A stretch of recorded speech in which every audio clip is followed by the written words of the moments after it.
Wentang tak angkat kowe ora ana. Abang kok piye sampeyan? Oh, jebule ning kene. Apa? Ya aku kepengin belajar ngalek Ayu Maruti. Alah ngono nek bola lekno barang iki wis duwe pacar neh ya tetep iso lali. Cawe wedoke gampang. Ini sawetara iki aku durung ana dadi. Aku jalaran di sini mau ono Ayu Maruti. Yo perkara Ayu Maruti kok mbok pikir. Ayu Maruti wong seneng, wis ngomong kok. Jodoh, rezeki, pati wis ana sing ngatur. Loh, ya ta. Ora usah mbok pikir bingung. Perkara Siti Badriah kan urusanku. Apa? Apa? Ayu Maruti, Siti Badriah. Ayu Maruti senengane nonton film Siti Badriah. Sing lagune memang lagi manja. Iki ngene lho Bambang Pamungkas. Kok kok iso ngono terus ya? Sampeyan iku jenengku iki tangglong mbok celok Bambang Pamungkas iki lho. Oh, sorry, ya lagi imam bola. Iki lho. Iki bot-bote ponakanku njaluk tulung.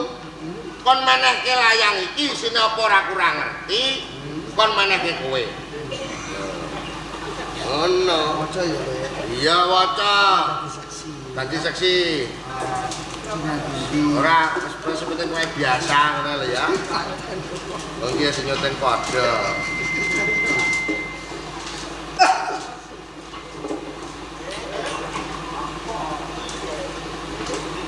Layang kanggo Kakang Idang Wulung. Kakang Idang Wulung. Sejatine wektu dina iki aku kuwi lara Kakang. Bebasaning awan aku ratu yang mangat.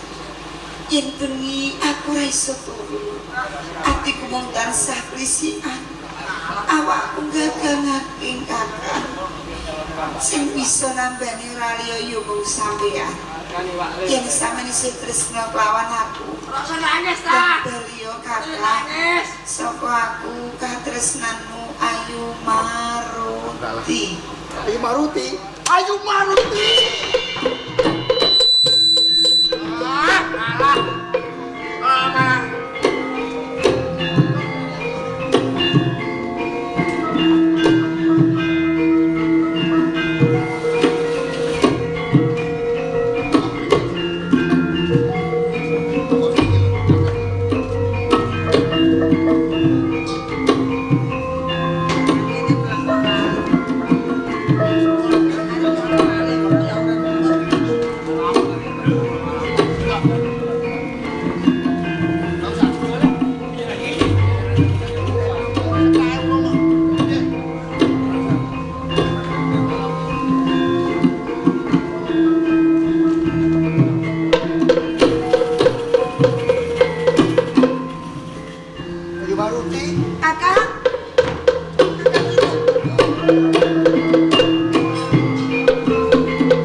Sampeyan Kakang. Loh. Maruti.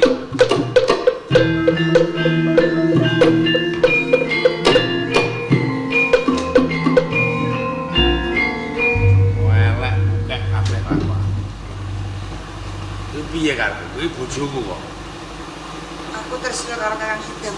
Tresna kono iki minggat ninggal Gunung Bromo kok. Sembo oyak-oyak wae.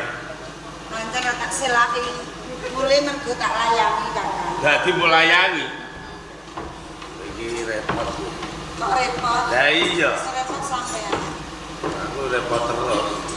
Wis to Kakang. Kakang piye?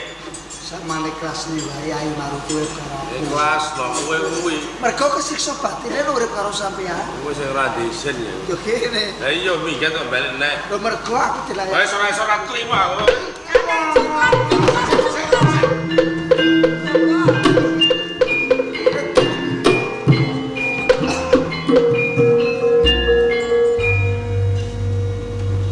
Kapan dulu tentang lo? Nek kowe padha padu kapan dulu tentang wong urip iki butuh ketentreman. Kang lebet kula. Kang tanggung kula layani. Dadi kowe sing jalan Menika leres jalaran stres karo kok tom. kula suwun Kakang itu sepane ikhlas maringake ngeten. Dadi kok tom. Kahanan menapa kemawon badhe kula tampi. Ora lidok udara juga. Dulu kandang bu. Yang judul ini pasti. Orang Gusti kan untuk apa? Orang musuh sementara Gusti. Mun ana ngoten mulai kelas. Kowe golek liyane wong wadon liyane si Ayu Maruti. Boten Kowe kula. ngomong gak ora tentrem. Kula timbang omah-omah niki boten dadi. Kula mun boten dadi omah lah. Pas beda mawon. Ayo golek sing kok cocok iki cocok. Saharian mawon. Sange botol ya. Nggih. Dawu lho, Pripun Bapak? kowe kudu legowo. Nggih. Kalau masalah omah iki padu. Leres Yen padu aja ngene kanan sing kelakon. kula janji boten badhe. Lah kalau gak perlu kan dulu kok. Mari ya Kakang. Wis wis rupa. Kelas. Ayo Maruti. Ayo aja lali aku ae. Ora nek lali yuk yuk.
Nek pun kendhat napa perkawisipun rampung Sejatine yo turune aku mesti bingung ya iki.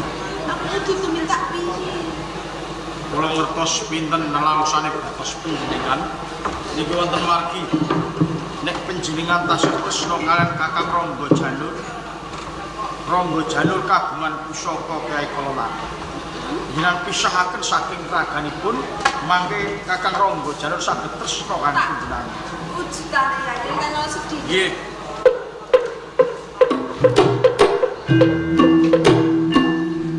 Ayo ranggo lawe. Kiai kader. nika Jempol ngaten sih tumindak panjenengan turu. Gandengan kalih wanita ojo sanes. klerutong kimono wanita sipagun ing Panjenengan. Rangga Janur Panjenengan pinter. Baraka, Kula saiki wis cetha perkarane, nggih. Nggih. monggo sampean kuwatus mingkir saking papan kula. Kula tak pitung Kakang Rangga.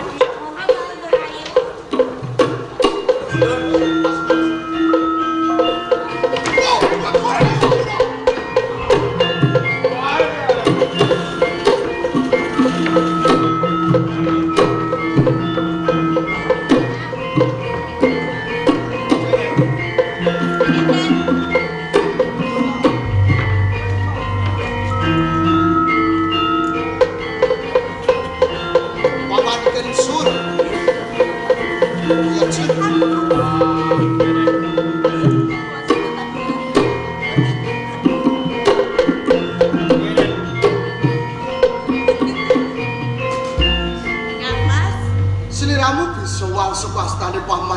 Joyo Katwang sapa kang betul. Kakang Ronggolawi. Liripun kados pundi Kakang? Nyuwun sewu saksampunipun kula saged mejahi sedulur panjenengan Ronggojati. Lajeng kula lampah dedemitan tumuju wonten Taman Pamardi Putri. Lajeng nylametaken ingkang garwa kula pacrahaken panjenengan. Matur sewu sembah dhuwur. Mbok menawi menika hanungipun panjenengan Jendrasuki mawa nanging katurang tiris. Pangregen panjenengan sedaya supados kula suwita ing Kediri.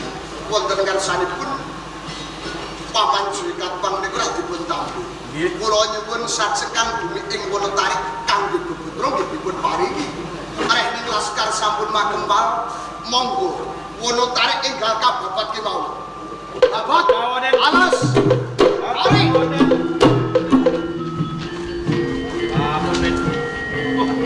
Paman Kensura. Kakang Nambi Kakang Lawi. Wonotarik lampan kababat sakmenika ketingal kados dene padukan utawi kidul. Jumbahaken dhateng kedadosan lan kahanan laskar ing Singosari prajurit saking Sumenep andhanipun Paman Arya Wiraraja. Menika raksane salib gondangipun. Mboten wonten ingkang dipun dhahar kejawi namung woh maja. Jebul rupa-rupane woh maja menika kok pahit. Kersa panjenengan dados seksi. Padukan menika kula paringi tetenger maja pahit.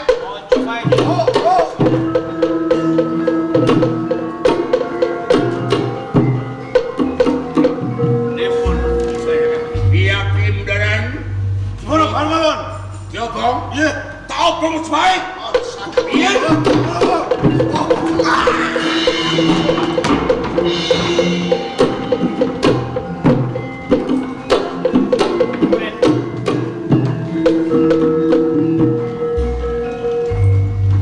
Paman Joyo Katwang kelampan kasil wonten Bukir Pulaman. Sedaya para punggawa praja prajuritipun sami tupes tapis ingkang tanpa tilas. Negeri ing Kediri kumlampah. Lajeng sinten kewajib ngrenggani kanibawan ing Nusantara. Kula menawi sedaya nayogyani matur sewu sembah nuwun. Nanging panjenengan paprentahan boten kula papanaken wonten ing Kediri menapa ing wonten ing Singosari. Nanging kula papanaken wonten ing Mojopahit kanthi jimat aswa Prabu Kertaraja Sajayawardhana.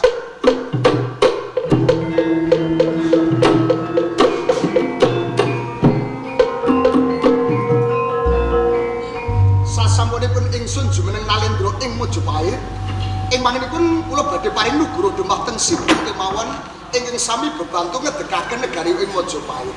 Tuladhanipun Paman Kensura, Kakang Nambi lan Kakang Ronggolawi.